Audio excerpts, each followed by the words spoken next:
Kutokana na kifo cha mgombea ubunge wa Fuoni kupitia Chama cha Mapinduzi CCM Abbas Ali Mwinyi, Tume Huru ya Taifa ya Uchaguzi INEC imeahirisha uchaguzi wa ubunge katika jimbo hilo hadi pale itakapopanga tarehe nyingine ya uteuzi wa wagombea jimboni hapo. Abbas ambaye ni kaka mkubwa wa Rais wa Zanzibar Dr. Hussein Ali Mwinyi alifariki dunia jana Septemba 25 wakati akipatiwa matibabu katika hospitali ya Lumumba iliyopo mkoa wa Mjini Magharibi. Kwa mujibu wa taarifa iliyotolewa Septemba 25 na msimamizi wa uchaguzi jimbo la Fuoni, Miraji Mwidini Haji, amepokea barua kutoka kwa naibu katibu mkuu wa CCM Zanzibar kuhusu taarifa hiyo ya kifo cha Abbas. Amesema kutokana na kutokea kwa tukio hilo, uchaguzi wa ubunge katika jimbo la Fuoni lililopo wilayani Magharibi B Zanzibar umesitishwa kuanzia Septemba 25 hadi pale ambapo tume itatoa tamko la kuwaniaji wa nafasi hiyo kwa mujibu wa kifungu cha 71 aya ya pili cha sheria ya uchaguzi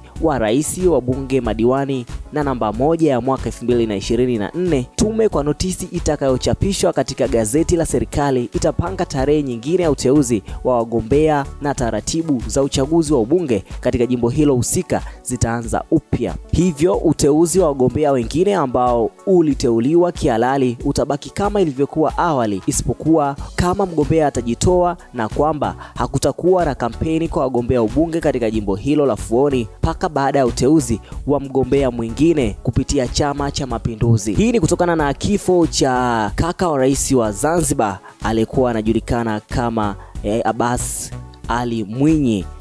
Tume Huru ya Uchaguzi Zanzibar imeweza kuahirisha kampeni kuelekea uchaguzi mkuu ambao utafanyika tarehe 29 Oktoba katika jimbo la Fuoni linalopatikana Mjini Magharibi B. Nini maoni yako kuhusiana na swala hili? Je, ni sahihi au wagombea wa vyama vingine wanatakiwa kuendelea na kampeni zao? Je, tusubiri hadi pale ambapo CCM wataweza kupata mgombea katika jimbo hilo la Fuoni?